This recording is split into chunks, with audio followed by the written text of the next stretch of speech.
change today. They say many waters cannot quench our love. I don't know what and at what particular situation you're in your love affair, as far as love is concerned in your marriage with your mate. Today is a day where you are having a sporting chance to showcase that. It comes once in a year. Of course, we'll see how that will pan out today when our reporters will be also giving us stories on how people celebrated the Valentine's Day. Could there be choppers that will be hovering today to just surprise some lovers somewhere? Well, we're yet to see that today. But here, we continue pace with Siasa. Of course, every Tuesday we have Siasa Fiesta coming your way, where we center our focus on matters politics here in the country. And today also is a big day. We'll have the national prayers at the Nyayo Stadium. The president called for these prayers when he was at the Nakuru interdenominational prayers, and he asked Kenyans to turn out in force today at the Nyayo National Stadium to pray to God that he may hear us in a time of scanty, where also the land is parched and dry, and we're seeking intervention because of the drought that has been persistent. We have also the rains have been suppressed for the longest time, and experts are warning as well that you need to keep indoors because this might affect you as far as heat stress is concerned. That might also lead to death as well. We'll be showing you that momentarily in our dailies today. And I'm glad today to be joined by Senior Counsel. This is Dr. Otiende Amolo, who is a Member of Parliament for Rarieda. Also be joined momentarily by Dan Manzo, who is a Senator for Makueni. And we'll be joined by Boni Halale, who is a Majority Whip at the Senate, also Senator for Kakamega. And Farah Malim as well will be back today to continue pace with the conversation on what currently is happening as far as me is concerned. Also with the Jubilee, now there is a truly very clear dichotomy on who is where with the president or also with the party. Many people are showing different faces as far as loyalty is concerned. Inter-party democracy will still be our conversation today. We shall look at also this particular order by the president that we have KDF on the ground to try and stem the situation as far as banditry is concerned. Has this passed through Parliament, or he has a carte blanche to actually call on the KDF without passing through Parliament? We shall be interrogating this morning with our panelists here on Morning Prime. You get to drive a show with me. Hit us on Twitter, KTN News, KE is a Twitter handle, and also at Dibalaner is my Twitter handle. You can follow me. But let me just usher in Otiende Amolo. He's been missing in action for the longest time from the show. He was on a sabbatical. Mr. Jabura, good to see you. Thank you. And it's good to be back. Yes, it's been a while. I was on a self-imposed sabbatical. Yes. And while we were away, so many things happened. And I'm happy to come back. I was following very keenly. I've always followed the shows peacefully. Okay. And I have now decided to come back. Yeah, people were asking me, where is Otiende? Where is Otiende? Dr. Boni Halwale here. Boni Halwale is back as well. It's been a while. I think the last time, I think he came to town. Yeah, he's been to town once. You, since August, he's never been seen. But good to see you, Boni Halwale. Thank you very much. Yes. Good morning. You know, Jetelo is my neighbor. Is across here there. So when he's not here, because I knew why he was not here. You knew why? I had to be in the neighborhood. just to make sure that the recovery is quick. He was still suffering from shock. He was suffering from shock after losing the election. So I had to be generally nearby to condole your brother. Yes, and comfort him. A good man. But I'm glad at least you guys are here this morning. A very interesting day today. Nyayo National Stadium. Boni Halwale, will you be heading there today? For the prayers? Yes, we have Parliament today. So because I've not looked at the program, as Otiende will confirm to you, when Parliament is sitting, it takes precedence. Yes. Above everything else. Yes. So it will depend on their program. Okay. Chances are I will not be there because we sit as a cabinet, not cabinet, a Senate House committee. So it requires that as leadership, before we open the House in the afternoon, we should sit and plan accordingly so it could eat into my time. Okay. Yeah, but if I fail to go, I know Molo will represent me ably. Bon is being ambitious. I think he knows very well my view on those prayers. I think prayer is good, but genuine prayer is better. It's better. I don't think that some of the prayers we have are actually genuine. But in any event, as Dr. Boni Olwale says, today we're opening Parliament, we're resuming Parliament. And even before then, we have committees, like I have the Public Accounts Committee at 10. So definitely, I am likely to pray in my heart. I am not likely to go to Nyayo Stadium. But let me wish Kenyans generally a happy Valentine. Yes. And those who are more inclined, to love, a good Lovers' Day. Yes. Bore Kalwale. So, bouquet of flowers today. You should also be spoiling some of the legislators in Parliament today with flowers. Yeah? The problem I have, it has not been too clear whether on Valentine's Day you should send to your wife or send to your daughter or you send to your mother. And because I have several daughters and I'm polygamous, it makes it so difficult for me to manage the day. So I'm generally, on a day like this, I'm generally ambiguous. You choose to be ambiguous. Yes. A tricky day it is. Okay. But we wish all, of course, the lovers, as I said, a beautiful Valentine's Day. Let's see what is fresh off the press this morning. We begin with the bold paper. And this is what you're waking up to on the front page of the Standard today. Prayers versus barazas as experts warn of economic turmoil is what is on the front page of the Standard today. Priorities. The country has slid back into the campaign period with rallies in the name of prayer, meetings and public barazas. But Parliamentary Budget Office economists say there is need to rethink the financial model adopted if money is to get into people's pocket or businesses return to profitability. This is a story that you have on page 4 and 5. And you can see a very telling picture there of a boy trying to, get some water from that tap that has run dry. Possible way out? Privatization of state-owned enterprises with the sale of parastatals expected to fetch 30 billion shillings annually. The economists urge the program be implemented along with a strategy of improving the financial status of state firms to derive long-term benefits. Also transforming the agricultural sector. They want 15 billion shillings allocated for expansion of the agricultural input subsidy program to target 200,000 metric tons of subsidized fertilizer and other assorted farm inputs. Revitalizing the manufacturing sector. They want the Financial Inclusion Fund restructured to enable it respond to the needs of SMEs in the manufacturing sector. All right, is it Galentine's or Valentine's? Love is in the air.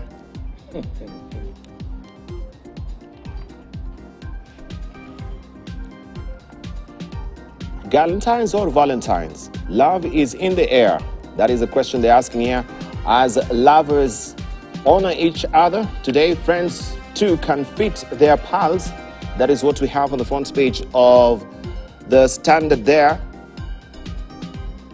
And night of long knives, Jubilee to axe errant MPs.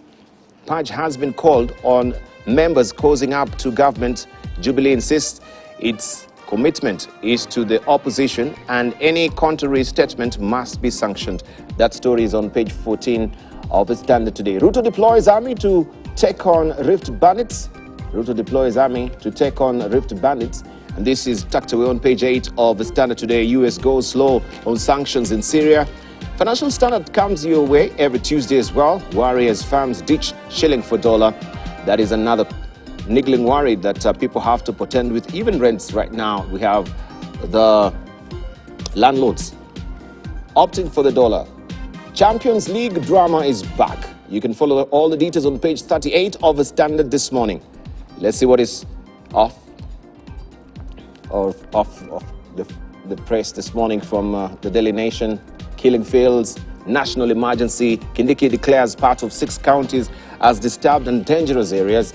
President William Ruto orders KDF to join security operation Wild North. In the last 6 months, over 100 civilians and 16 police officers had been murdered in banditry-prone areas, with schools, churches and police vehicles burnt by bandits who have become even more brazen, escalating their terror activities on the locals and law enforcement agencies. This story continues on page 2 and 3 of the Daily Nation this morning.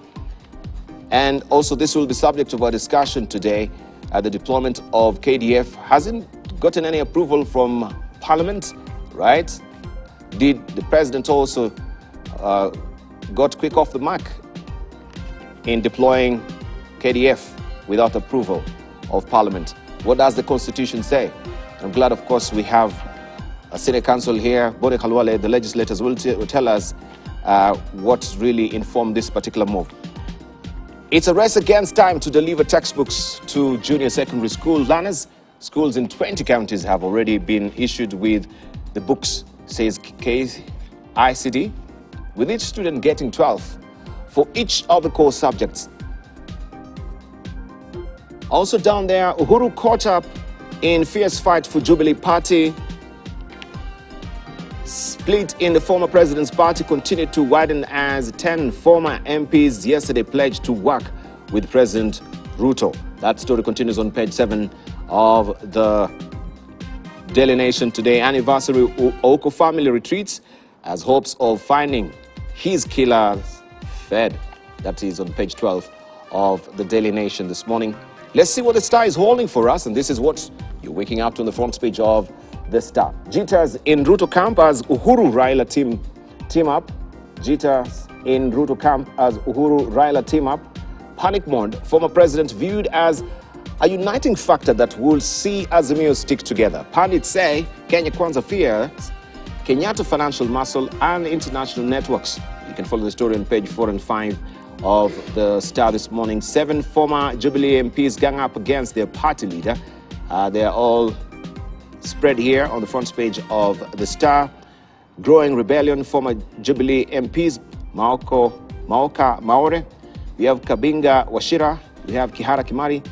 We have Wambugu, John, Masi Gakuya, Peter Kimani, that is Peter Kimari, I should say, Jude Njomo, arriving at Serena Hotel for a briefing yesterday. Also, Nairobi doctors go on strike after NHIF cover allegedly withdrawn. Ministries, the agencies suffer 96 billion shillings cuts to fund urgent budget. And IG sports different look as police service tests new set of uniforms. That is a story that you want to follow inside page 2 and People Daily. Raila allies walking away? That is a probing question there on the front page of the People Daily today. Game of numbers. Azimio leader walks tightrope as his key associates change tune in wake of anti-Ruto, I should say, rallies. You have their faces here. From Francis Atwoli, Aidan Kanan, Sabina Shege, Kanini Kega, John Waluke, Naomi Shaban, Ali Roba, and Margaret Kamar. This is the People Daily. Bandits in Rift warned as KDF called in. That is the story you want to follow inside the People Daily. Love is in the air as Kenyans make early plans to celebrate Valentine's. And we have Generali Bila Risasi. This is what is on the front page of Taifa Leo today. Ubabe, bunge la 13 inaporejelea vikao vyake leo baada ya mapumziko marefu. Upinzani una kibarua kigumu kumenyana na upande wa serikali uliowashawishi wabunge wengi wa Azimio kuiunga mkono. You can follow the story on page 2 of Taifa Leo this morning. Let's buckle down to some business where Treasury bought 6 billion shilling stake in Telkom 4 days to elections. Controller of budget rejected withdrawal of billions to close the telco's acquisition. That story, you can follow it on page 2 of the Business Daily by Edwin Mutai there. And Forex reserves dipped to 10-year low amid debt repayments. That is on page 2 as well. CBK licensing unlocks funding nightmare for digital lenders. Judge dismisses city tycoon's case in family businesses dispute. 8 charged with 450 million shillings Fuliza heist. That is on the front page of the Business Daily. In Uganda, how MPs got freedom. And in Tanzania, new World Bank report upbeat on growth prospects. And also we have Mwananchi in Tanzania, mbinu kujibana na makali ya maisha. And the East African this week, Airbus Boeing vie for Uganda orders. That is what we have as a splash. And Congo, Uhuru's balancing act, 36th AU summit, another round of broken promises. That is a probing question. And we have today's editorial cartoon as drawn by Gado. And this is where I want to rope in our panelists this morning. We just begin there. That is in the Standard today. Kenya Roulettes, the second one. And this is between Arab Singh and the former president as well, Uhuru Kenyatta, is depicted there. Hustler, you can see the whiskey that is going down there. There's a Hustler KK, Mursik, and there's a Mio whiskey as well.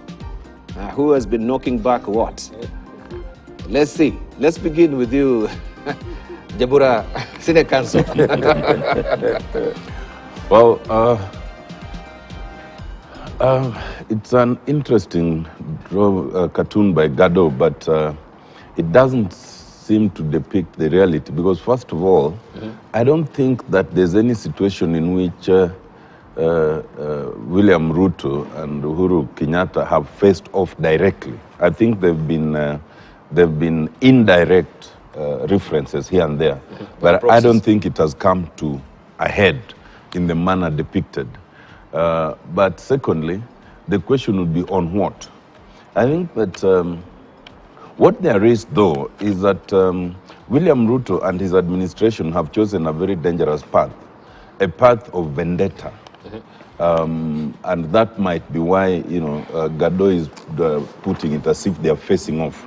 I think all previous presidents have always treaded very cautiously. They've always treated their predecessors respectfully, but in this case, I think they started completely they started the wrong way. Maybe that's what Gado means by this drawing. But if you look at that as well, it seems on the other side, who has the bullets?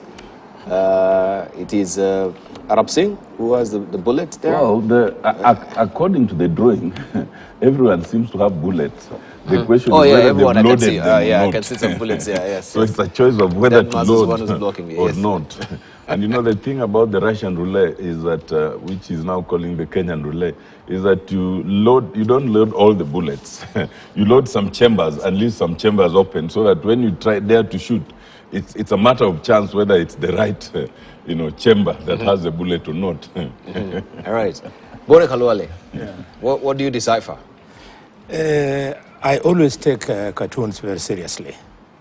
What the cartoonists have attempted to do over the years is to respond to the trending issues. So this is a real cartoon. It is speaking to something which concerns all of us, and it's unfortunate that this is how low we have sunk.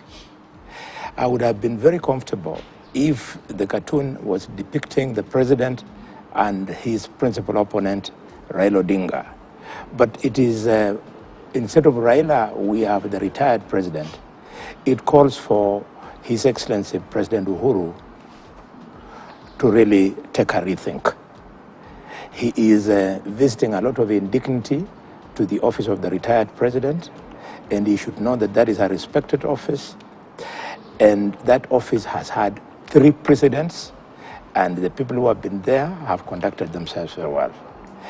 That a retired president wants to destabilize the country, it is something that should worry all of us. We want Uhuru to take it easy and only come out if he is being subjected to an illegality. He doesn't have a shortage of people who would step out for him. It's not limited to his family. He has a party, members of his party can defend him. He belongs to a very formidable coalition as Mio. It can defend him, but he should stop what he's doing. It was amazing when he was in Vihiga over the weekend, after the burial of Professor. He was at Luanda, and he looked very petty. He looked small. Ordinarily, people would have sung and danced for him, but people were shocked at the Luanda market.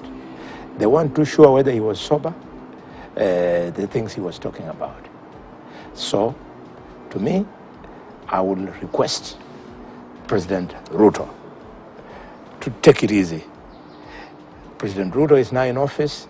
He should play the big brother and as much as possible try and carry Uhuru along with him, because this exchange not only demeans the office of the retired president, but speaks to instability, and in a country where our politics is sometimes defined by ethnicity, we don't want communities to be sucked into what is obviously a personal issue. Yeah. All right. Let's drop in Dan Mazo. Good morning. Good to see you. Yes, good to see you. I think my good friend, Honorable Harwale, has gone beyond the cartoon. You can see President Uhuru's eyes are wide open, while President Ruto, his eyes are closed. And then he has talked about... Are they really closed? Yeah, look at it, they're closed. Squinting. Yes, they're closed. And then when you look at his bottle, his hustler bottle has KK. He has talked about ethnicity. The two gentlemen here, one is a Kikuyu, the other one is a Kalenjin. And then you can see there is a little bit, as mere whiskey, there was a handshake, which has caused quite some trouble. I don't think President Uhuru's rights under the Constitution are limited. His political rights are very much awake. And when you have your political rights, they cannot be just taken away simply because people are scared of the future. This was a closely contested election, just like the guns show.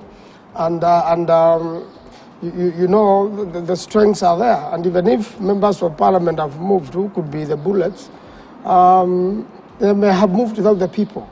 So that causes a lot of worry to the Asla nation if they fail to deliver. They know very well they've made a lot of promises, which 6 months, 7 months later, nothing much has been done. Today they are going to increase the fuel prices, and Kenyans are going to be in more trouble economically. Yes. All right. Okay, that is the editorial cartoon today in the Standard and Valentine's as well. This is a People Daily. Yes. Allow me to ask my good brother. Honorable, nobody's taking away the president's rights. Even as he enjoys those rights, you as a member of parliament and senior counsel here, you were there, I was there when we created the Presidential Retirement Benefits Act. And that act speaks to this period that we are talking about. The act, actually, you and I and Omolo put there the do's and don'ts. And even went as far as putting clauses of punishment that should you not observe a culture whereby you keep your way out of politics, the punishment will follow. So why are you giving the Uhuru supporters and sympathizers false belief that Uhuru can enjoy what he thinks he's enjoying unchecked? He's being checked by the Presidential Benefits Retirement Act. Yes, it is simply benefits and retirements. You know, the Constitution is very clear on political rights. So, in fact, that act was prepared to destroy and to damage the Honorable Raila Odinga and the Honorable Kalonzo Musyoka. It was meant to squeeze them.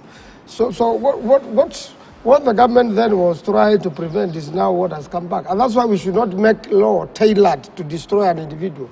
We should make law for prosperity. This particular law was made to tame and squeeze and destroy the political rights of Honorable Raila Odinga and Honorable Kalonzo Musyoka, because they at that particular moment they didn't want to be they wanted to make them retire by force as former vice president and as former prime minister. So this so-called benefits is simply benefits, and therefore the government of Kenya should pay President Uhuru Kenyatta all his retirement benefits, but that does not mean his political rights have been retired. Let's put it in context. Yeah. First of all, you know, at the pain of withdrawal of your benefits, and that for that reason you cannot exercise your political rights, the choice would be obvious. You'd rather forgo the benefits and enjoy your political rights, because that is fundamental. And the extent of participation in politics would be a vexed question, because even casting a vote is actually involving in politics. And so the question of who determines the extent of involvement would be a very vexed question. But I think what's important here, the more fundamental point, as I was making earlier, Dr. Halwale, is that the William Ruto administration appears to have started on a sore note, on vendetta. They start, and the president himself, now that he's in State House, starts by talking about everyone must pay taxes, that, the Uhuru family must pay tax, and then it becomes a chorus. And we know that if there's any issue of taxes, KRA should be dealing with it. The president or anybody in cabinet has no business talking about those issues. Then the next thing we hear, and I saw it, is that the presidential security was actually essentially withdrawn of a retired president.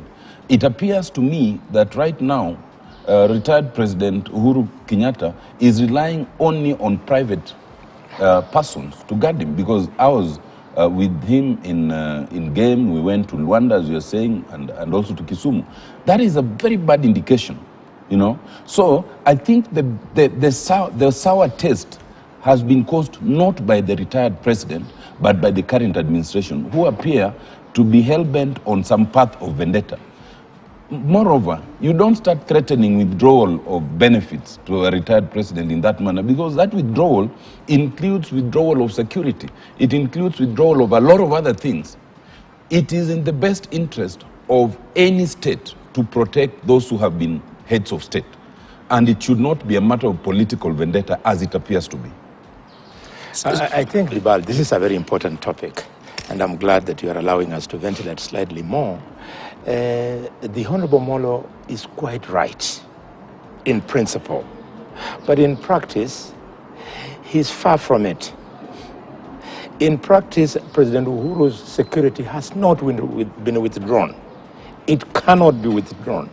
What has happened is that it has been scaled down from the security enjoyed by a president in office to match the numbers for a president who has now left office.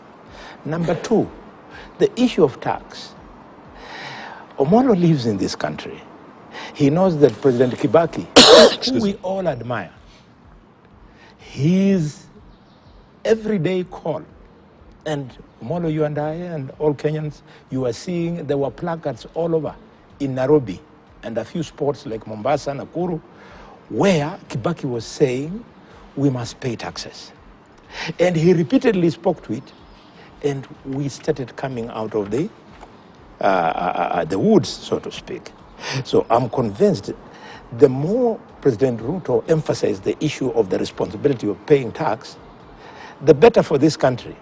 But what's more, if it is true that some companies and belonging to some people have not been paying taxes, this is the right time to remind them to pay. And Amolo, my brother, you know the issue of companies merging. When big companies merge or take over each other or buy each other out, you are supposed to pay tax. President Uhuru's bank, CBA, went into a merger with NIC. And when they did, they were supposed to pay 350 million shillings as taxes. Just the other day, when Uhuru was on his way out of office, and he refused to pay. So if we were to ask him, for example, that this money that you should have paid, 350 million shillings, can construct a level 4 hospital somewhere in this country that would change the lives of our community for a lifetime. These are the adult issues that we are supposed to speak to and keep emotions out of the discourse. I am persuaded that people must pay taxes because we've all been paying taxes. Everybody pays taxes, so that those taxes can help us up to and including critical issues like survival in the banditry hit areas of this country. So my brother Molo. But if we hark back, just a moment, if you hark back to Kibaki's regime as well, yes, yeah, it was very categorical. Kenyans, you should pay taxes. Yeah, lipa ushuru. Yeah, to jenge uchumi. Yes, yeah, yes. This is what it was. It was his mantra, but he was not really cherry picking on certain individuals and certain families. I mean, this was a rallying call for every Kenyan to pay taxes, because it will appear, as it is right now, that as it says, this is a political vendetta, that now it's a payback time. Even if there are issues with taxes, does it really have to pay or to be played actually in the public gallery? Because we are in the studio and we have a wonderful library here, as we go on, you can spare us just only 2 minutes of the president's speech. Choose anywhere on the issue of tax. Nowhere does the president target an individual or an individual company. He's saying, kila mtu bakalipe ushuru. That's all he's saying. And because you and I know that the people who are not paying taxes, those are the same people who are now coming to Luanda market in Western in the name of retired president and wanting to hide instead of just saying, okay, we're going to pay. Is it not the president's mother who, without being called out, she came out and started talking, saying that sijui uza mali yangu ndio niko tayari kulipa, who had told her that we were talking about her? She was feeling guilty. It was weighing down. But is it true that she was feeling guilty, or we know there's a bill actually in the Senate that is being bankrolled by or steamrolled by Orbiter on the excise duty, which we know also that the excise estate duty levy, the existence of it actually. It actually doesn't exist. It doesn't. But yeah. Let me help you. And ended up in 1982. It's a demonstration of ignorance on their part that you should seek to remove a law that does not exist, because it was long abolished. But the fact that the move has been made shows the vendetta, that there's a target, there's an attempt to target two particular political families. Two things to be made clear. First of all, William Ruto was the deputy president for 10 years. You are the second in command. If anyone was not paying taxes and you are aware, why did you not raise it? You are nearly as powerful as you are now. Boni Halwale and I were in no position to know who's not paying taxes. So why spend 10 years of quietude and then suddenly you then emerge to know all those who are not paying taxes, when you owe it to Kenyans to have ensured that everyone pays taxes because you are the deputy president? Secondly, like the issue now Boni Halwale talks about, it was not recent. I think it was like 3 years or 4 or so years. This is a matter that was actually brought to Parliament during the merger. Parliament, and some of us will post it in Parliament, but Parliament, because of the numerical numbers that Jubilee then enjoyed, passed the exemption clause. So when you now want to revoke it, then you must go back to Parliament. You don't come to the streets, or you don't go to pray in Nyayo Stadium or somewhere that money be returned. The same process by which the exemption was given must be the same process by which it is now to be revoked. We opposed it then. The numerical numbers ensured that it passed. If you then wake up suddenly and think that it was wrong, then take it back to the same forum. But don't make it a political tool, to try and punish, the Kenyatas or the Mois. Just treat all Kenyans. Actually, out here, what's coming out is this. Everything that appears to be wrong is being ascribed to the Kenyatta family and perhaps the Moi family. Yet everything that was wrong then, all the cases that were pending, are being withdrawn against anyone associated with this administration. So it shows absolute double standards. It's not an effort, it's not a situation of trying to make things better for the country. It is a situation of trying to, to categorize. And some of the members of Parliament that are streaming into State House are actually streaming in for similar reasons. Because even some who might have cases, some who might have issues, think that if then you associate, you might have cases withdrawn, you might have issues, exempted, and that's the whole motivation. It should not be that way. Yes. Right, President Kibaki's time, Kenyans volunteered, normal Kenyans with small businesses, to pay taxes because they felt that they had confidence with the government of the day then. With the current government, even if we all pay taxes, in fact, Kenya has a lot of money. The monies we are paying taxes is being mismanaged. And Honorable Raila has talked about the CBA-NIC merger. Those are companies whose accounts, are very clear, and I'm sure the so-called 350 million is talking about of taxes. It is something that particular company can clarify, and I'm sure between themselves and KRA, they paid their taxes. Otherwise, you'll be seeing cases in court in that particular matter. When you talk about the estate exercise duty, the law which has already been abolished, and now you are bringing a bill to Senate to deal with only two families. You see, the Constitution puts all the people equal. You cannot make a law which is discriminatory. If you do that, that law will be unconstitutional ab initio at the beginning of it. And therefore, that shows clear the malice against these two families. And that particular law, even when it existed, it applied to everybody who may have passed away and left some property. You cannot now go on the tax dead people. So that's really a clear indication of malice, panic. The Honorable Karwala's government, that's why they are buying the members of parliament. Even, you see today, the current government cannot amend the constitution because they cannot have 2/3 majority. They may buy the MPs, but they are not buying the people. The truth of the matter is the panicky and nothing wrong with the prayers. Today I know they have arranged for prayers, but the Bible is very clear, Honorable Alole. Not everybody who says Lord, Lord will make it to the kingdom of heaven, because they go there and say we did miracles and got elected in the name of Jesus. But we also stole some elections in the name of Jesus. And for that matter, they will be told, get away, I do not know you, because you never did the wishes of my father, which is to love everybody as you love yourself. I love listening to Honorable Mwanza, not just now, but everywhere I am with him, even in the Senate, and even in the National Assembly earlier on. But my colleagues, I think part of the reason why we come here in the morning is so as to shed light on some of the things that might be on social media, might be in the print media, and they're not too clear to members of the public. Yes. The matter being raised by Mwanzo about these two private companies, NIC and CBA, are real. We don't want anybody to think that our government is out to persecute private enterprise. Far from it.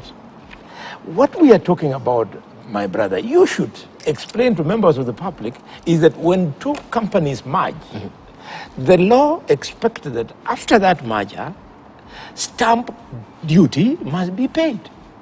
So the calculated stamp duty, one company, 35 billion, the other one, 65 billion, it computes to 350 million worth of stamp duty. So how the Parliament of Kenya would have sat under the authority of the mess and the authority of the Speaker and passed that stamp duty should not be paid without amending the law to remove payment of stamp duty, leaves a lot to beg. And I'm glad that our respected Speaker has now joined us. How could Parliament sit and say that there's an exemption clause that needs to be passed, yes. Yeah? Yeah, that exemption clause that Otina Molo is talking about, because it seems now it got the blessings of the House. No, the exemption I thought he was speaking to was the one which was misreported in the social media in respect of the Kenyatta and Uhuru family. The exemption we are speaking to now is just failure to pay stamp duty. The one he spoke to, and I agree with him 100%, is the historical one. That the Kenyatta family and Moi family were insulated. Yes, the social media didn't stop to find out that the thing had been repealed. So that is a different one. But I'm just talking about good old stamp duty, which people will pay this morning at 8 when they go to transact at the Ministry of Lands, selling property and what have you. So why did you parliamentarians ever sit and insult the institution of parliament by cushioning the president's company? Actually, Because you're coming in, let me just conclude. It has a feel-good something in my stomach that it is Uhuru who is suffering on this one. Because he is the same one who was driving the process as they made a bad decision that they should target Raila, they should target Kalonzo, using the law, using parliamentarians. Now he's the first to suffer. And the bad manners of bad legislation is not catching up with just one president as the first incident. I remember what Shukuku told me. He told me that when Kenyatta brought the issue of removing detention without trial, he had a cup of tea with Jaramogi. And Jaramogi was supporting. And Shukuku told him, my brother, yes, you are the vice president, but this thing is not good. And do you know, the first person to be jailed to be detained without trial was Jaramogi. So Uhuru, when he was thinking that he was targeting Raila to cut their freedom, now he's facing the music. He's the first to face. We should just do proper work dedicated to the public. All right. Just wanted to, actually, Dr. Halwale, yes, I was speaking to both. Oh, okay. The so-called 300 million, it was then said to be 300 million exemption, was actually endorsed by Parliament. And the Speaker, who is now the Attorney General, was on the seat.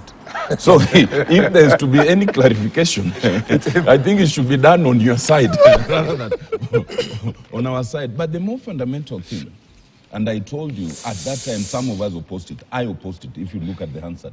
But it was endorsed. So my point is, something that was endorsed by Parliament, you cannot then go and start talking about it, that you want to, that it was not paid. If you want it undone, go to Parliament and have it reversed, you see. But the more fundamental point on that also is exactly what Dan Manzo was saying.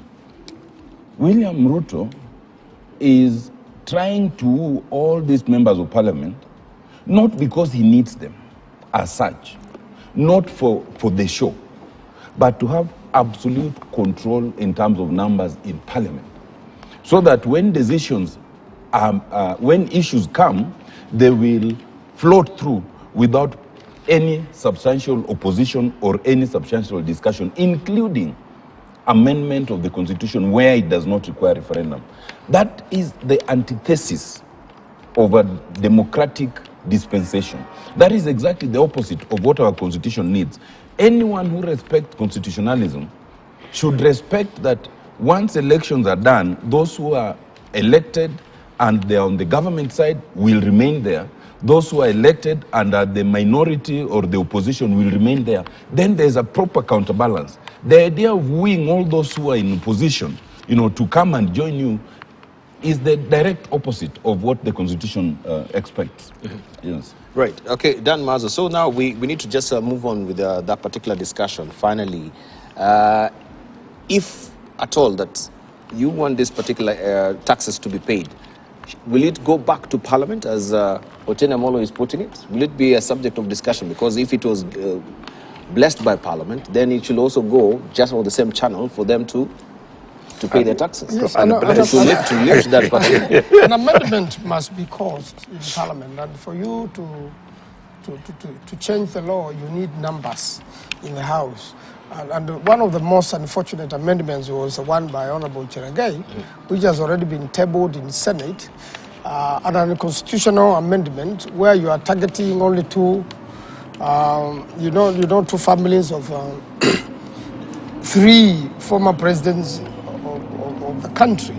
And I think that one will fail on side. I know my speaker, Honorable Kingi, and the current speaker, Honorable Watangula, well-known lawyers, and I'm sure they will look at that very carefully. But unfortunately, Parliament is increasingly becoming a rubber stamp into legislation, and that's why you see the wooing of the members.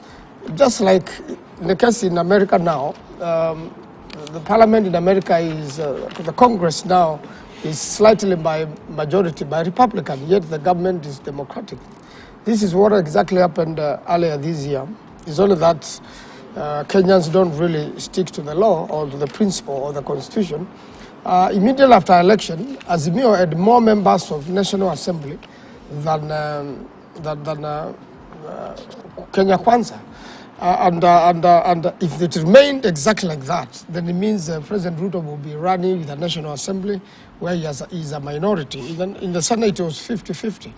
And therefore, that's why you see the wooing of members of parliament, the buying, and they're moving alone. A member of parliament moves without his people and claims to have joined the government so that development can be done at their constituencies. You know, there's something called Committee of Supply, which is done in the National Assembly. Every single project be funded and be implemented in this country is passed by the National Assembly. The work of the president is only to sign. Just approve the law. But what has happened is to look as if the president is above all law, is the one who does the work of parliament to allocate projects and approves them personally.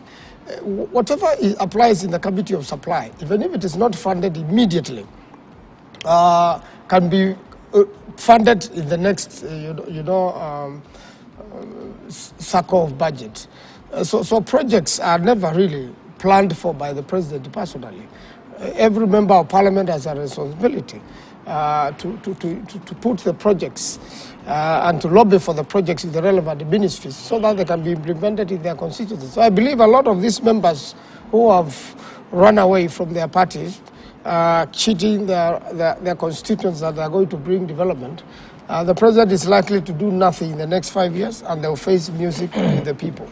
The people of Kenya are suffering.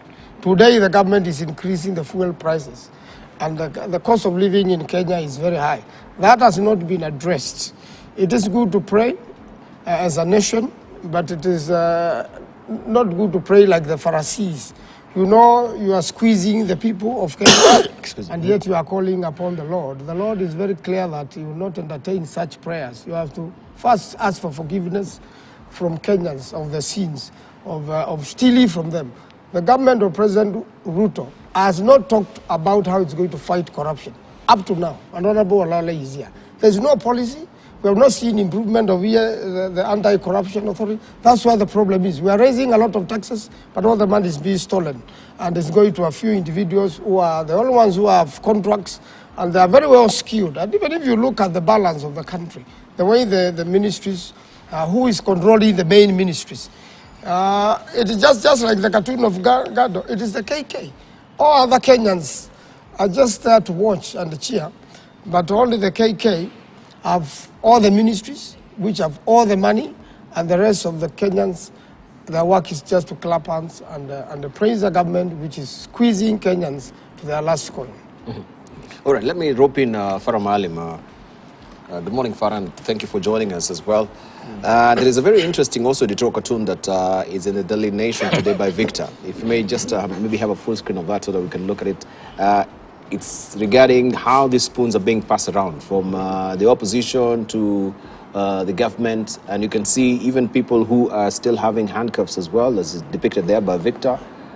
They're enjoying this sugar that is so nice. Everyone is leaking there. And this is just the implosion that has been there within Jubilee, especially with the Sabina Shege.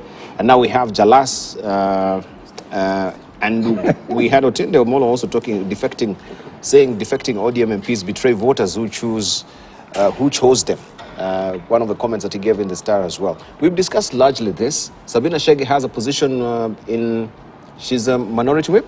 Yes, she's a deputy. She's a deputy, yes. in the National Assembly. Yes. That stands as it is right now in jeopardy. It seems she will not be holding this. But the fraction that is going, and we've been talking largely about this also on the inter-party democracy, I want you just to comment on that, because he says that President Ruto is particularly intent on making sure he's got a strong muscle and a majority number in the House. And this is solely for his own benefit, not for Kenyans, to steamroll some of the legislations that he wants just to ease off through the House as it is. Are we seeing a creation of an absolute president so powerful within the presidential system that we are in? Well, I can only comment on a lot of these things when I see them, when I see what kind of legislation he's trying to pass through. You know, nobody is saying that he wants to pass this constitutional amendment. He wants to pass this legislation, this piece of legislation which is going to be in his favor. You see what I mean? Which is going to make him a more despotic and more dictatorial. I mean, until such a time that somebody is able to say these are the pieces of legislation that are in the pipeline for Ruto to be used for his purpose, for his own validation and his own worth, either as a president or as a party or as a government of the day. This business of saying that this is for this purpose and that purpose, I have been around too long to swallow some of these things. And the only thing I can tell you is either they do go the way they have gone right now, go their individual capacities and go and make a deal with the government, or the party leaders make deals, make handshakes, make deals with them and corporations and the rest of it. And even then, there's nobody who's roped in. I was here on cooperation. I was here on a merger. I had seen a coalition. I had seen a handshake. I have seen all those things. And in all these times, I was a very astute, prominent, well-known leader in the opposition all that time.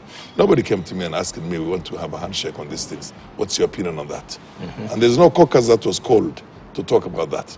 There was a cooperation during the first time when I came into parliament between the late Jaramogi and the Moi government. We were never roped in. No. We just saw it happening. And when we picked it up in a meeting, we were told we have to do this because we have to, I mean, something I mentioned the other day here. And at that time, I was very, very, very, very furious and very agitated about what was happening to the Muslims in the Coast Province because of IPK. And IPK was already affiliated to Fort Kenya. And we were told you can maintain the struggle there. And we basically work like the Communist Party and the ANC. One is going to seek cooperation, and the other one is going to say, one white man, one bullet. You see, so those two extremities are good for politics. Well, this is a discussion for another day. I have never seen a situation in which any consensus was sought and any consensus was achieved in any cooperation between the powers that be and the political leaders of the different political camps and parties. So in the absence of that, I will certainly expect. And then the other thing is that when do we ever come together as a coalition or a party and say, these are the areas that we are going to prosecute? We have accepted this thing. The votes were robbed from us. But nonetheless, the courts have already pronounced themselves into these things. We respect the verdict of the courts. But this is how we are going to move from now on. As a coalition, we move in this direction. That doesn't happen.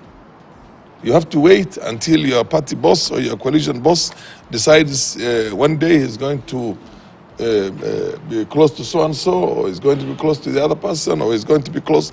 And then you end up wondering, what exactly was I there for in the first place? As a party, as somebody elected by a constituency from a community that also needs development.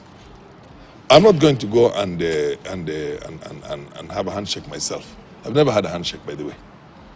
In the sense that I've always been on the outside, on pretty much as tried as much as possible to be what you call you would call a convictional politician.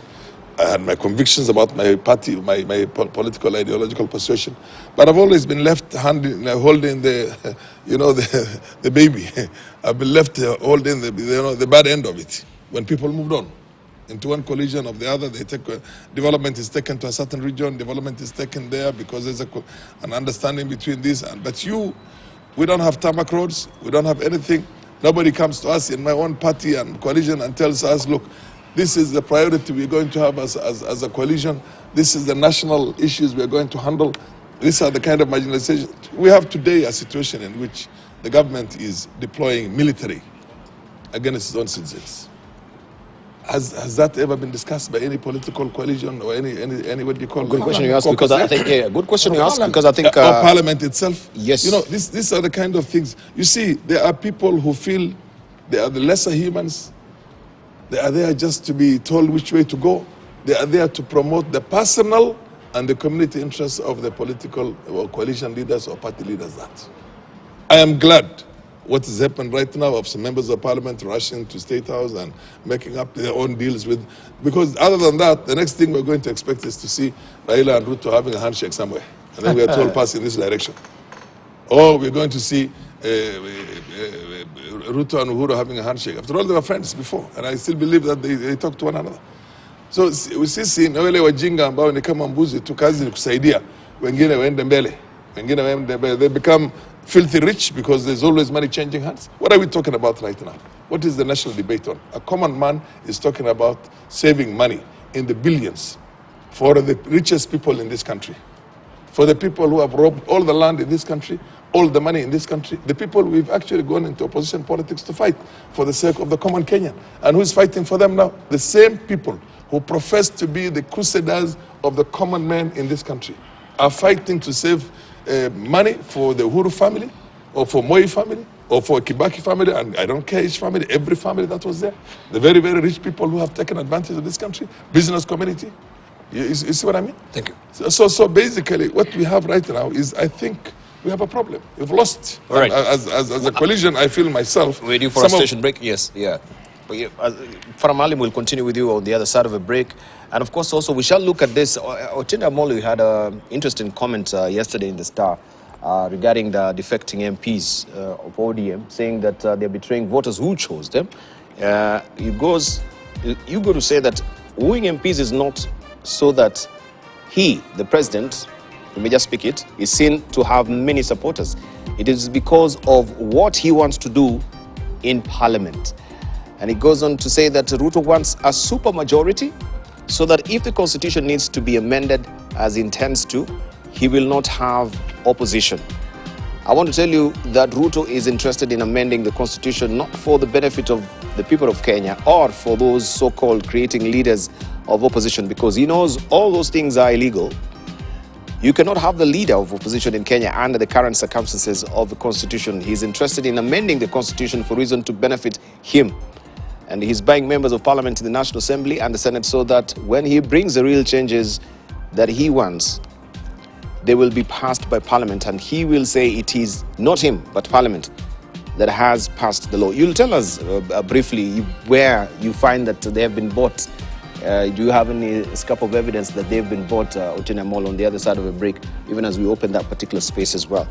Thank you so much. You're watching Siasa Fiesta. Don't go away. We'll circle back with more.